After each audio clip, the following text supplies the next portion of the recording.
Hello everyone, I am Ifra, hope you are doing well. तो start करते हैं आज का टॉपिक। चैप्टर का नाम वही है, टेंसेस।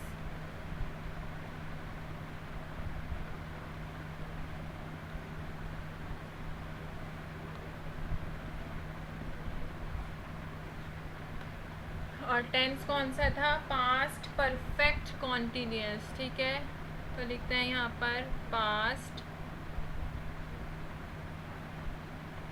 परफेक्ट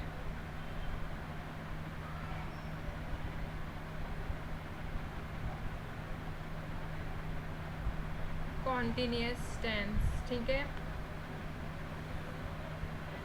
तो पास्ट परफेक्ट कॉन्टिन्यूअस टेंस क्या बताता है कि एक्शन पास्ट में हो रहा था और कुछ टाइम के लिए वो हो रहा था, मतलब पूरी कंप्लीट होने के बाद की बात नहीं है, वो कब हो रहा था हमें ये बताता है। ये इसमें सिंस और फॉर का बताया था मैंने। किसका? सिंस और फॉर का रोल होता है किस लिए? टाइम को शो करने के लिए।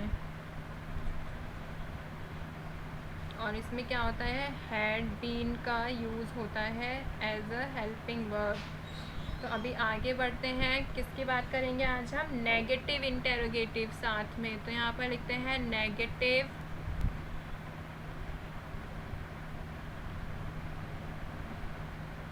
इंटेरोगेटिव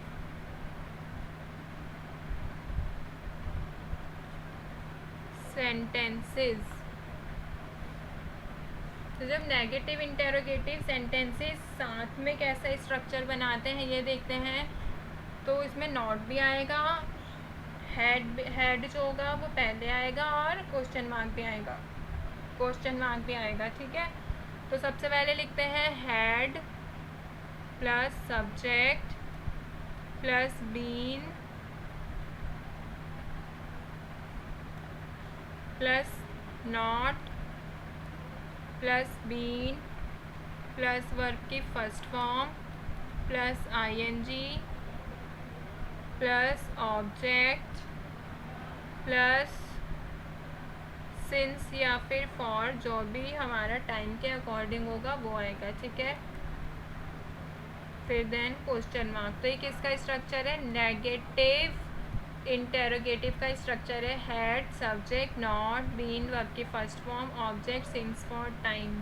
तो जितने आप ज़्यादा सेंटेंस करेंगे ना, स्ट्रक्चर आपको याद रखने की ज़रूरत नहीं पड़ेगी, वो आपको हैंड टू हैंड खुद ही याद होते रहेंगे जितने आप सेंटेंसेस की प्रैक्टिस करेंगे। तो स्टार्ट करते हैं इसके एग्जाम्पल्स। किसके? नेगेटिव इंटेरोगेटिव के।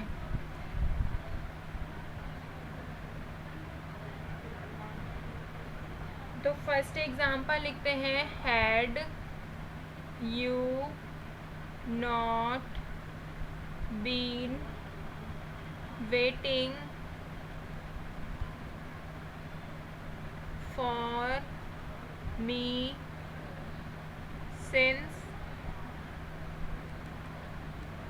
12 PM। तो इसमें देखिए हमने कैसे स्ट्रक्चर को, अगर आप देखेंगे स्ट्रक्चर के नीचे ही लिखा हुआ है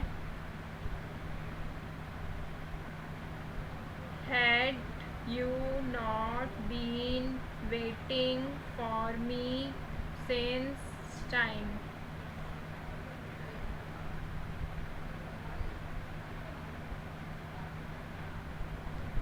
ठीक है, सारा स्ट्रक्चर के जैसा ही है, ये कुछ चेंज नहीं किया है। तो ये पूछ रहा है, ये कह रहा है कि क्या तुम 12 बजे से मेरा इंतज़ार नहीं कर रहे थे।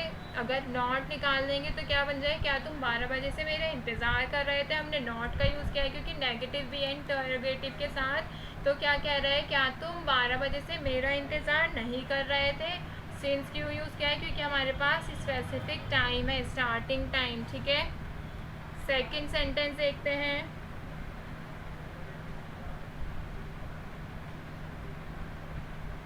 Had she been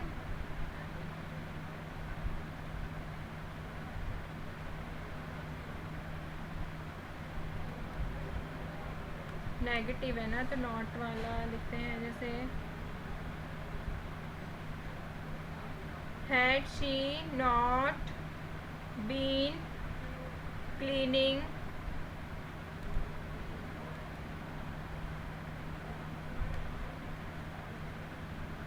her house for 2 hours। तो क्या कह रहा है, had she not been cleaning her house for 2 hours। तो इसमें देखिए हमने फॉर का यूज़ किया है। फॉर का यूज़ क्यों किया है, क्योंकि इसमें हमें स्टार्टिंग टाइम नहीं पता है वो 2 घंटे कौन से हैं। तो ये कह रहा है had she not been cleaning her house for 2 hours, क्या वह 2 घंटों से अपना घर साफ नहीं कर रही थी। थर्ड सेंटेंस देखते हैं।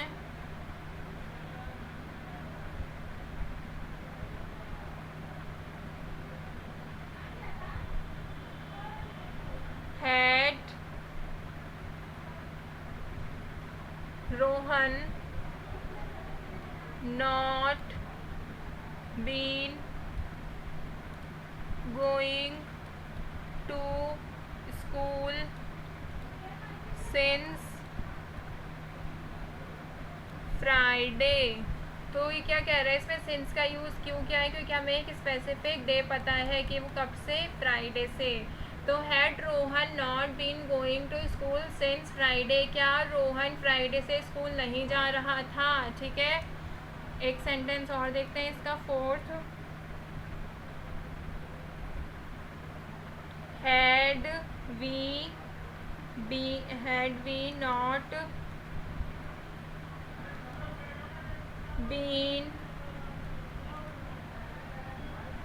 wasting our time for 4 hours। तो ये क्या कह रहा है, इसमें फॉर का यूज़ किया है क्योंकि हमारे पास वो 4 घंटे कौन से हमें नहीं पता है, स्टार्टिंग टाइम नहीं पता है, इसलिए हमने इसका यूज़ किया है फॉर का। तो had we not been wasting our time for 4 hours, क्या हम हमारा समय 4 घंटों से बर्बाद नहीं कर रहे थे।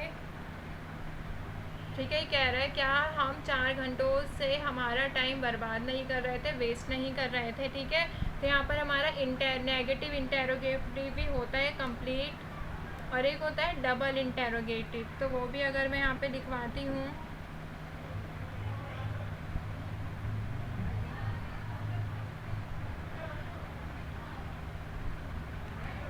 तो डबल इंटेरोगेटिव में क्या होता है, WH फैमिली का यूज़ होता है, बाकी सेम ही रहेगा। क्या आ जाएगा यहाँ पर, WH फैमिली के वर्ड्स आ जाएंगे, जैसे वॉट, वेयर, हाउ, व्हेन। उसके बाद हैड, फिर subject plus been plus verb की फर्स्ट फॉर्म के साथ ING plus object plus since और फॉर प्लस टाइम के बाद क्वेश्चन मार्क। तो ये किसका होता है, डबल इंटेरोगेटिव का, क्योंकि इसमें WH फैमिली का भी यूज़ हो रहा है, क्वेश्चन मार्क का भी यूज़ हो रहा है, इसलिए इसको डबल इंटेरोगेटिव कहा गया है। ठीक है, तो एक बारी सारे स्ट्रक्चर साथ में लिख लेते हैं, किसके, past perfect continuous tense.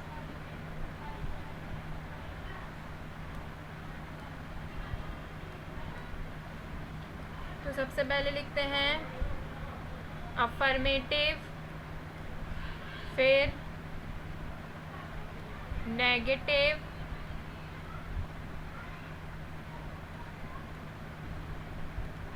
Interrogative, negative, interrogative साथ में होता है, तो कैसा स्ट्रक्चर रहता है। ठीक है, तो सबसे पहले देखते हैं अफर्मेटिव का, subject plus had plus been plus verb की फर्स्ट फॉर्म ING ऑब्जेक्ट, फिर सिंस या फिर फॉर के बाद टाइम। ऐसे ही इसमें क्या हो जाता है, बस नॉट लग जाएगा, हैड के बाद क्या लगेगा, नॉट, फिर बीन, फिर वर्ब की फर्स्ट फॉर्म के साथ ING, फिर ऑब्जेक्ट, फिर सिंस या फिर फॉर में से जैसा भी टाइम की बात हो रही होगी उसके अकॉर्डिंग, ठीक है। ऐसे ही इंटेरोगेटिव में क्या होगा, हैड पहले लग जाएगा, फिर subject plus been plus verb की फर्स्ट फॉर्म प्लस इसके साथ आईएनजी भी, फिर क्या होगा ऑब्जेक्ट, फिर सिंस या फिर फॉर में से जो भी according to the time, then question mark. Negative interrogative में क्या होगा, had plus subject plus not plus been plus verb की फर्स्ट फॉर्म के साथ आईएनजी प्लस ऑब्जेक्ट, उसके बाद सिंस, फिर सिंस या फिर फॉर, फिर उसके टाइम के अकॉर्डिंग रहता है, देन क्वेश्चन मार्क। तो ये इन सब के कुछ स्ट्रक्चर थे जो मैंने आपको साथ में लिखवा दिए हैं। तो यहाँ पर हमारा पास्ट परफेक्ट कॉन्टिन्यूस होता है बिल्कुल कंप्लीट। अगर आपको इसकी पहचान करनी होगी तो आप पहचान कैसे करेंगे कि रहा, था, रही थी, रहे थे, ये होती है इसकी पहचान, ठीक है। इसमें सिंस और फॉर का जो रोल होता है बहुत इंपॉर्टेंट होता है क्योंकि ये टाइम को स्पेसिफाई करता है। तो यहाँ पर टॉपिक होता है कंप्लीट। नेक्स्ट में आगे हम पढ़ेंगे फ्यूचर टेंस की तरफ। तो मिलते हैं नेक्स्ट वीडियो में। Stay tuned and thank you.